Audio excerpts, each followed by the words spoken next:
Benvenuti al Museo Nazionale della Scienza e della Tecnologia Leonardo da Vinci di Milano.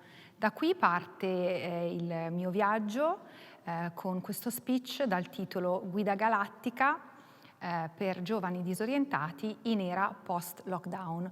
È un titolo volutamente leggero proprio perché usciamo da un periodo, quello della pandemia e dell'emergenza sanitaria, estremamente pesante, denso di paura.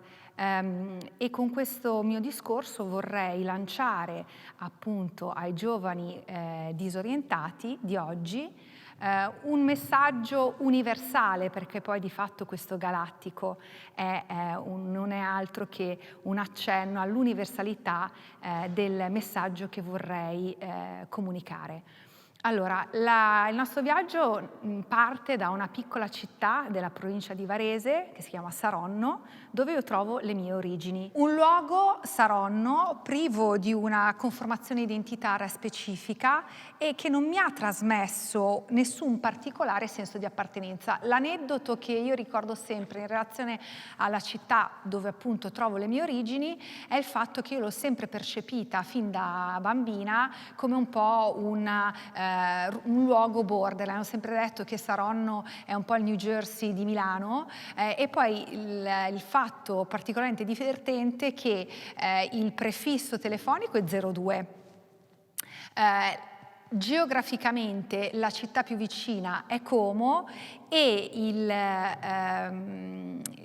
la provincia di fatto è Varese. Questo che sembra, diciamo, un'inezia agli occhi di una bambina è particolarmente divertente proprio perché si intuisce come questo luogo di fatto galleggia tra diverse identità. Non è comasco, non è varesotto, ma non è neanche milanese. E forse la mancanza di stimoli e l'indeterminatezza di questo luogo dove, ripeto, io sono nata, mi ha in un certo senso nutrito, regalandomi tanta curiosità, tanta intraprendenza, tanta voglia di fare, ma soprattutto di uscire da questa dimensione provinciale. Ed è qui che inizia quello che io definisco il mio reverse grand tour. Se nel 1700 e nel 1800 i giovani si avventuravano in Europa e scendevano da appunto Inghilterra, Germania per esempio, nei luoghi della classicità, io, studentessa di anglistica e germanistica, parto dalla facoltà di lingue e letterature straniere dell'Università Cattolica di Milano alla volta proprio di queste regioni, della Germania, dell'Austria, e grazie alla vittoria di una serie di borse di studio, la prima a Graz, ma già precedentemente avevo frequentato luoghi come Rothenburg, Monaco, Norimberga e così via, incomincio, diciamo, a conoscere e a esplorare culture altre. Il mio Grand Tour, Reverse Grand Tour, ha avuto quindi traiettorie diverse, non dal nord al sud, ma dal sud, appunto, dai luoghi della classicità come l'Italia, verso altre regioni come appunto l'Austria, la Germania, prima appunto a Monaco di Baviera, a Norimberga, a Berlino e poi grazie a una borsa di studio vinta presso l'Università Cattolica di Milano, nello specifico la facoltà di lingue e letterature straniere, riesco a frequentare Graz e la sua università specializzata proprio in germanistica. Questo mio peregrinare molto giovane questo mio peregrinare che io, diciamo, inizio da giovanissima perché avevo poco più di 19 anni, poco più che ventenne, sicuramente mi comporta uno slancio, il fatto di voler e poter uscire dalla mia comfort zone, la capacità di allontanarmi dai miei affetti più cari per molto tempo, anni anche, di fatto io sono uscita di casa a 19 anni per poi non tornarci più. mi ha regalato il cosiddetto proverbiale bagaglio, cosmopolitismo, la possibilità di conoscere una cultura ricca come quella mitteleuropea e di entrare in contatto con l'utilissimo ed efficientissimo pragmatismo anglosassone. Torno a Milano, che è il mio baricentro, il mio personale baricentro in questo viaggio che abbiamo definito Reverse Grand Tour, per raccogliere altre informazioni, altre possibilità, altre risorse per poi tornare a viaggiare. Vado a scrivere la mia tesi di laurea, per esempio a Newcastle upon Tyne, sempre dopo aver vinto una borsa di studio, dove conduco la mia tesi di laurea proprio sui Popular Music Studies. Newcastle upon Tyne, dove spicca questo dipartimento di Popular Music Studies, mia prima passione.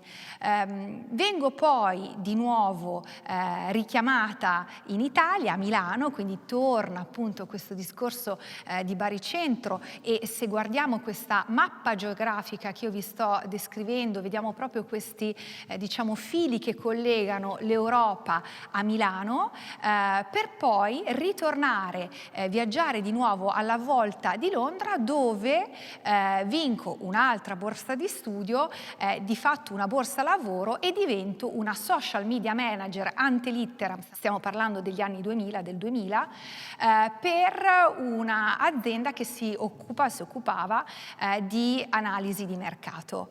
Infine decido di affrontare la grande sfida del dottorato di ricerca che conduco vincendo una borsa di studio in Gran Bretagna, quindi volo di nuovo questa volta di Londra. Dopo l'esperienza lavorativa a Londra, grazie alla sponsorship vinta, torno a Milano, dove di nuovo vinco una borsa di studio, questa volta per condurre il mio dottorato di ricerca in sociologia e metodologia della ricerca sociale, che però decido di condurre non a Milano, ma di nuovo in Gran Bretagna, dove voglio approfondire lo studio della sociologia della cultura e dei fenomeni culturali. Grazie alle ricerche condotte proprio a Londra e nel contesto britannico, focalizzandomi sulle paradigmi di fruizione di musica, pop, svolgo attività di ricerca sui consumi mediali in contesti interculturali, focalizzandomi sui paradigmi di produzione e di fruizione di musica in background multietnici. E da questa mia ricerca nascono 2 monografie, Flow Sounds e Sound Matters. Dopo questo periodo in Gran Bretagna, che poi si protrae a lungo nel tempo, e vivo a Londra per circa 4-5 anni, vengo richiamata a Milano e quindi di nuovo torno verso il mio baricentro per incominciare a lavorare presso l'Università Cattolica. E qui nel 2006 incontro Clio, un incontro magico e che andrà a caratterizzare la seconda parte della mia carriera. Ed ecco che in questo viaggio ideale che ha costruito la mia piccola personale mappa, cartina geografica, troviamo sostanzialmente un po' il mio takeaway per voi. Quello che io definisco un po' un consiglio sospeso, come il caffè sospeso, per tutti i giovani che hanno vissuto un periodo, quello dell'emergenza sanitaria e della pandemia, sicuramente indelebile, sicuramente indimenticabile, ma non nel senso positivo del termine.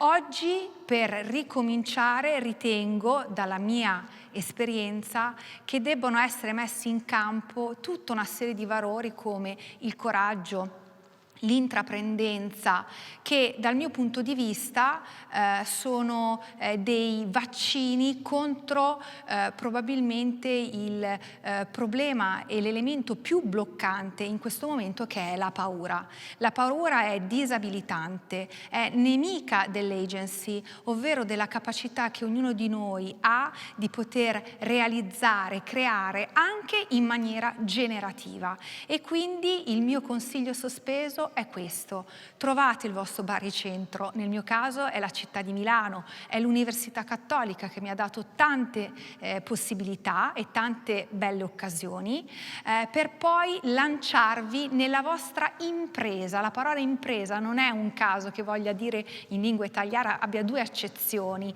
un qualcosa che si fa con grande sforzo, in maniera anche un po' avventurosa, come gli eroi dei romanzi, ma anche l'impresa, l'azienda è un'impresa. E che cosa vi può aiutare? Sicuramente la curiosità. Abbiamo già parlato del coraggio, dell'intraprendenza. Sono questi i vaccini alla paura. È importante ricordare che ognuno di noi in un cassetto, in una tasca, ha un biglietto stropicciato su cui ha scritto il proprio sogno. È bello averlo, è importante confrontarsi con esso senza paura, con coraggio, umiltà e tanta curiosità, ma bisogna avere anche un po' un business plan, cioè bisogna avere un piano di sostenibilità, proprio perché quello che si vuole fare deve essere sempre sostenuto da reali possibilità. A mio avviso, sentimenti bloccanti come l'ansia, la paura, l'angoscia devono essere letteralmente oggi da debellare con un vaccino speciale, poiché intaccano l'agency dei più giovani e sono il peggior ostacolo per la loro realizzazione, per la loro crescita personale e per la loro soddisfazione.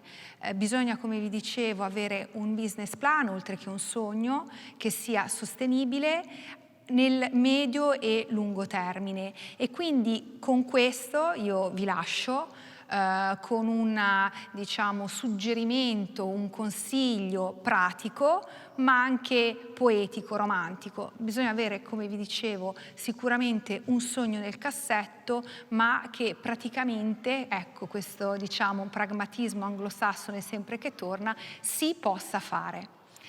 Ringrazio i giovani studenti di TEDx Unicat che mi hanno invitato e vi saluto. Grazie a tutti.